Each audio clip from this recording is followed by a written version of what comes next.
আসসালামু আলাইকুম। বলো কোনো প্রিয় নামে ডাকি। এই গল্পের ৮ নাম্বার পর্ব নিয়ে আয়েশা পড়ছে। পরপর দুবার কলিং বেল বেজে ওঠে। নওশাদ বড় বড় পা ফেলে রুম থেকে বেরিয়ে দরজা খুলে এদিক ওদিক না তাকিয়ে রুক্ষ গলায় প্রশ্ন করে, কটা বাজে? পুনন হাত খুঁড়িতে সময় দেখে, মিনমিন করে বলে, 7:30। বাসায় আসার কথা ছিল কয়টায়? পুনম কথা বলে না। নওশাদ বুকে হাত গুজে বলে, কয়টায় আসার কথা ছিল? অর্ক কাজ ছিল, ও ঘুমানোর পর এলাম। একা? না, ভাইয়া দিয়ে গিয়েছে, আমাকে একা আসতে দিতে চাইনি। নওশাদ দরজার সামনে থেকে সরে দাঁড়ায়। পুনম বাসার ভিতর ঢোকে। নওশাদ দরজা লাগিয়ে বলে, তোমার ভাই কোথায়? চলে গিয়েছে। বাসায় আসতে বলনি? পুনম এড়িয়ে যেতে চাইল, তবে পারল না। প্রীতমকে বলেইনি বাসায় আসতে। নওশাদকে মিথ্যা বলল। বলেছি, আসেনি। আমি যে এতবার করে কল দিচ্ছিলাম, ধরার প্রয়োজনীয়তা বোধ করনি, নাকি আমার কল রিসিভ করতেও সময় লাগবে? পুনম ফুস করে শ্বাস ফেলে হাতে থাকা ব্যাগ টেবিলের উপর রাখে। ব্যাগ থেকে মোবাইল বের করে বলে, সাইলেন্ট করা ছিল। কল ব্যাক করতে পারোনি? এই বাসার সিঁড়িতে ওঠার সময় দেখেছিলাম, তখন কল ব্যাক করে কি করতাম? এই ব্যাগে কি? আম্মু রাতের খাবার দিয়ে দিয়েছে, পিঠাও দিয়েছে। খাবেন? কি পিঠা? পুলি পিঠা। না, পরে খাবো। পুনম রুমে ঢোকে, লাগেজ থেকে পোশাক, বারান্দা থেকে তোয়ালে নিয়ে ওয়াশরুমে যায়। একেবারে গোসল করে বের হয়। ওয়াশরুম থেকে বের হতেই দেখে নওশাদ আলমারিতে নিজের পোশাক গোছাচ্ছে। পুনম নওশাদের পিছনে এসে দাঁড়ায়। নওশাদ পিছনে না ফিরেই নিজের পোশাক একপাশে গুছিয়ে রাখতে রাখতে বলে, এক পাশ খালি করে দিয়েছি, তুমি ওই পাশে তোমার জামা কাপড় রাখো। আপনার এত অল্প পোশাক কেন? ছেলেদের এত জামা কাপড় লাগে নাকি? আমার ছোট ভাইয়ার পুরো আলমারি ভরা পোশাক। ভালো তো। আপনার বুঝি বেশি পোশাক লাগে না? আমার 2টো পাঞ্জাবি আছে বেশ ভালো মানের, ভালো ভালো কয়েকটা শার্ট আছে, 3টে জিন্স আছে, কলেজে যাওয়ার জন্য ফর্মাল পোশাক আছে। বাসায় যেসব পোশাক পরি ওগুলো ভালো না? ভালো। তাহলে আর কি দরকার? বেশি পোশাক দিয়ে আমি করবটা কি? কোথা থেকে কিনেন আপনি আপনার জামা কাপড়? কলেজে তো যেন তেন পোশাক পরতে পারি না, ওগুলো ব্র্যান্ডের দোকান থেকে কিনি, আর বাকি সব গুলিস্তানের। আপনার তো ইনকাম খারাপ না, তাহলে গুলিস্তান থেকে কিনেন কেন? অভ্যেস। মানে? ছোট থেকে যে ধারায় বড় হয়েছি সেটা তো সহজে ছাড়া যায় না। আপনার আব্বু, মানে শ্বশুর আব্বু, মারা যাওয়ার পর থেকে নাকি আরিফের আব্বু আপনার আর শ্বশুর আম্মুর খরচ বহন করত? আরিফ তাহলে ছোট থেকে আলিশানভাবে বড় হলে আপনি সেভাবে কেন বড় হননি? নওশাদ পুনমের দিকে ফেরে। রাজার ছেলে কি হয়? রাজা। আর প্রজার ছেলে? প্রজা। এক্স্যাক্টলি। বুঝলাম না। নওশাদ পুনমের লাগেজ টেনে খাটে ওঠায়। রাজার ছেলে সব সময় রাজাই হয়, সাধারণ একটা মানুষ হঠাৎ করে রাজা হতে পারে না। একটা সময় দামি সুন্দর পোশাক পরতে ইচ্ছে হতো, দামি খেলনা কিনতে ইচ্ছে হতো, দামি ক্রিকেট ব্যাট কিনতে মন চাইত। তখন টাকা ছিল না, এখন টাকা আছে, কিন্তু আফসোস সেই ইচ্ছেটা আর নেই। পুনম ফ্যাল ফ্যাল করে তাকিয়ে থাকে। নওশাদ বলে, হোয়াট এভার। তোমার জামা কাপড় বের করে দাও, গুছিয়ে রাখি। নাকি ওগুলো গোছাতেও সময় লাগবে? পুনম মাথা নামিয়ে ফেলে। এখন যদি নওশাদের নাক বরাবর একটা ঘুষি দিয়ে বসো, তাহলে কি খুব খারাপ হয়ে যাবে? ছোট করে শ্বাস ফেলে বলে, বাসায় পরার জামা কাপড়? ওগুলো ওয়ার্ড্রোবে রাখো, আলমারিতে শুধু বাইরের পোশাকই রাখবে। ঠিক আছে। পুনম লাগেজ থেকে শাড়ি বের করে, হ্যাঙ্গারে ঢুকিয়ে নওশাদকে দেয়। নওশাদটা ঝুলিয়ে রাখে। পুনম ওর ওয়ান পিসগুলো নওশাদের হাতে তুলে দিয়ে বলে, কালকে যে ওই বাসা থেকে আরেকটা ব্যাগ এনেছিলাম, ওটা কোথায়? আম্মার রুমে, আমি নিয়ে আসছি। নওশাদ পুনমের ওয়ান পিসগুলো রেখে হোসনে আরার রুমে যায়। পুনম 3 পিসগুলো আলাদা করে রাখে। পুনমের প্যান্ট, হিজাব, ওড়নাগুলো এক পাশে রাখে। বাসায় পরার 3 পিসগুলো আলাদা করে রাখে। নওশাদ ব্যাগ নিয়ে আসে। পুনম নওশাদের হাতে আলমারিতে রাখার পোশাকগুলো দিয়ে ব্যাগ খোলে। নওশাদ পুনমের বাইরে পরা সব পোশাক গুছিয়ে রেখে আলমারি বন্ধ করে ফেলে। বোরকা পরো না? না। নওশাদ ওয়ার্ড্রোব খুলে বাসায় পরার পোশাক রাখে। পুনম বলে, পরতে হবে? মনের বিরুদ্ধে গিয়ে পরার দরকার নেই। যে পোশাক দেখলাম ওগুলো খারাপ না, শুধু শালীনতা বজায় রেখে পোশাক পরলেই হবে। পুনম মাথা নাড়ে, ব্যাগ থেকে বই খাতা বের করে। ওকে কলম বের করতে দেখে নওশাদ বলে, কলম এনেছ কেন? আমার বাসায় কলম নেই নাকি আমার কলম ব্যবহার করতেও সময় লাগবে? পুনমের কান লাল হয়ে গেল। কি না কি বলে ফেলেছে, এটা নিয়ে কথা শুনিয়েই যাচ্ছে। পুনম ব্যাগ থেকে বই বের করে। নওশাদর টেবিলের এক পাশও ফাঁকা করে দেয়। পুনম ওখানে নিজের বই খাতা রাখে।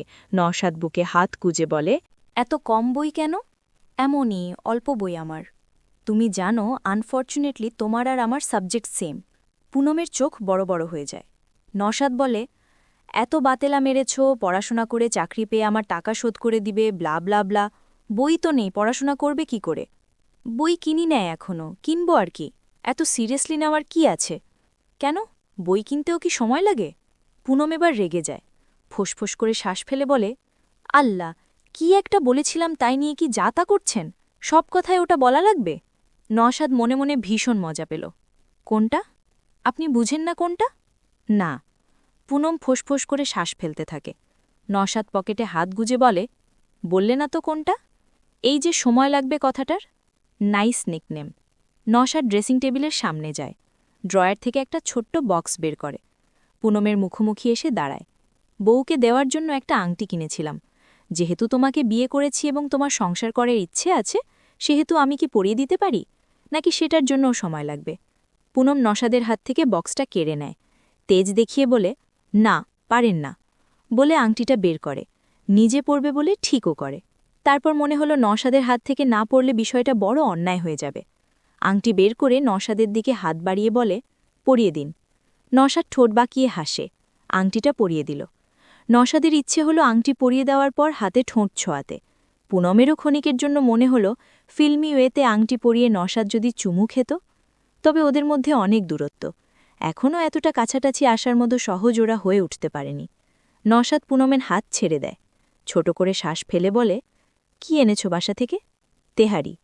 কালকেও হেভি খাবার খেয়েছি, আজকেও? খাবেন না? আমি এত হেভি খাবার পরপর খেতে পারি না। তাহলে কি খাবেন?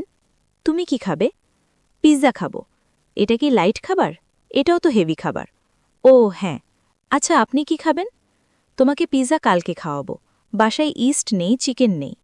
বাসায় বানাবেন? আপনি? পারেন? না পারলে তো বানাতাম না। এখন কি খাবেন? নওশাদ রুম থেকে বেরিয়ে বলে, আজকে নুডলস খাবো। পুনমও নওশাদের পিছন পিছন আসে। পারেন? মোটামুটি। নওশাদ রান্নাঘরে যায়, হাতে পেঁয়াজ নিয়ে বলে, টেবিল থেকে যে খাবার নিয়ে এসেছিলে ওগুলো আনো। পুনম নিয়ে আসে। নওশাদ ওগুলো ফ্রিজে ঢুকিয়ে রাখে। পুনম বলে, একটা পিঠা খেয়ে দেখতেন, আম্মু দিয়েছে আপনার জন্য। পরে, এখন ইচ্ছে করছে না। পুনম দাঁড়িয়ে থাকে। নওশাদ বলে, এই সময় লাগবে, সেলফ থেকে 3টি নুডলসের প্যাকেট নিয়ে আসো তো। পুনমের নাকের পাটা ফুলে ওঠে। ও নুডলসের প্যাকেট নওশাদকে দেয়। নওশাদ একটু পর আবারও বলে, এই সময় লাগবে, পানি দাও। পুনম হাঁড়ি ভরে পানি নেয়। নওশাদের দিকে হাঁড়ি ভর্তি পানি এগিয়ে দিয়ে বলে, নিন। নওশাদ ঘাড় ঘুরিয়ে হাঁড়ি ভর্তি পানি দেখে বলে, এটা কি, পাগল হয়ে গিয়েছ? 3টে নুডলসের জন্য হাঁড়ি ভর্তি পানি? তো কতটুকু দিব? গাধা। পুনমের ফিমেল ইগোতে লাগে কথাটা। একটু রান্না পারেন বলে দাম দেখাচ্ছেন? আমি একদিন আপনার থেকেও ভালো রান্না করব। নওশাদ হাসে। পুনম আঙুল তাক করে বলে, বিদ্রুপের হাসি দিবেন না। বাবা, তুমি বিদ্রুপও বোঝো? আমি তো ভেবেছিলাম খালি জেদই করতে পারো। বাড়াবাড়ি হচ্ছে। নওশাদ কড়াইয়ে পর্যাপ্ত পরিমাণ পানি দিয়ে ঢেকে দেয়। পুনমের দিকে ফিরে বুকে হাত গুজে বলে, করছি বাড়াবাড়ি। কি করবে? সংসার করবে না? চলে যাবে? নাকি 1 সপ্তাহের জায়গায় 2 সপ্তাহ সময় লাগবে? আপনি সবসময় ব্যঙ্গ করে কথা বলেন, এটা তো ঠিক নয়। নওশাদ কথা এড়িয়ে গেল। পড়াশোনার কি অবস্থা সেটা বলো। ভালো। ভালো হলেই ভালো। ঢাকনা তুলে বলে, আমি শুধু রেজাল্ট দেখব। কতক্ষণ পড়ো না পড়ো দেখার দরকার নেই আমার। রেজাল্ট ভালো না হলে? আল্লাহকে ডাকো। খারাপ হলে রেজাল্ট ভালো করানোর দায়িত্ব আমার। পুনম অবাক হয়ে তাকায়। নওশাদ পুনমের দিকে ফিলে বলে, এগ্যান আনফর্চুনেটলি তোমার আর আমার সাবজেক্ট সেম। সো এমন করবেন কেন? তোমার পড়াশোনার পিছনে টাকা ঢালবো এমনি এমনি, সময় দেব এমনি এমনি? আমার টাকা সময়ের মূল্য এতটা সস্তা না। টাকার কথা পুনম বুঝল, তবে সময় বলতে লোকটা কি বোঝালো? পুনম যা ভাবছে তা? নওশাদ দুটো বাকিতে দুজনের জন্য নুডলস নেয়, টেবিলে নিয়ে রাখে। পুনম ফ্রিজ থেকে ঠাঙ্গা পানির বোতল বের করে। নওশাদ চেয়ার টেনে বসে। পুনমও বসে। পুনম মুখে দিয়ে বলে, মজা হয়েছে। ধন্যবাদ। পুনমের খাওয়া শেষ। ও রান্নাঘরের দিকে পা বাড়ালে নওশাদ বলে, বেসিনে রেখে আসো, ধুতে হবে না। পুনম বেসিনে রেখে হাত ধয়। পিছনে ফিরতেই নওশাদের বুকের সাথে বাড়ি খায়। পুনম কপাল ঘষতে ঘষতে লক্ষ্য করে নওশাদ গভীর চোখে তাকিয়ে আছে। পুনম সমস্ত কায়া কেঁপে ওঠে, মাথা নুইয়ে ফেলে। নওশাদ হাত বাড়িয়ে পুনমের ঠোঁটের কিনারায় লেগে থাকা নুডলস সরিয়ে দেয়। নওশাদ কিছু একটা বলবে, তখনই পুনম নওশাদের বুকে ধাক্কা মেরে রুমে চলে আসে। বুকে হাত চেপে হাঁপাতে থাকে। নওশাদের নজর ভালো না, একটুও ভালো না। পুনমকে কিভাবে যেন দেখে। পুনমই নজর সামলে উঠতে পারছে না। আজ পুনম, জেরিন, জাইমা কেউ ভার্সিটিতে যায়নি। জেরিন সকালে নাশতা নিয়ে এসেছে। পুনম আর জেরিন একসাথে গল্প করতে করতে নাশতা করে। জাইমা এখনও ঘুমে। পুনম হাত ধুয়ে আসতেই জেরিন হাত ধুতে যায়। তখন জেরিনের মোবাইলে টুং করে মেসেজ আসে। পুনম না চাইতেও দেখে ফেলে। জেরিনের মোবাইলের স্ক্রিনে জলজল করা আইডিটা দেখে পুনম চোখ বড় বড় করে তাকিয়ে থাকে। ও একটা অনধিকার চর্চা করে ফেলে। হাত বাড়িয়ে ইনবক্সে ঢোকে। এই মুহূর্তে ওর চোখ দুটো পুরো মার্বেল আকৃতির হয়ে গিয়েছে। জেরিন লাভ ইউ লিখেছে। বিপরীতের মানুষকেও রিপ্লাই দিয়েছে লাভ ইউ টু। মোবাইলের স্ক্রিন থেকে চোখ না তুলেই পুনম চোখ বড় বড় করে চাপা স্বরে চেঁচিয়ে ওঠে, ইন্না লিল্লাহি ওয়া ইন্না ইলাইহি রাজিউন।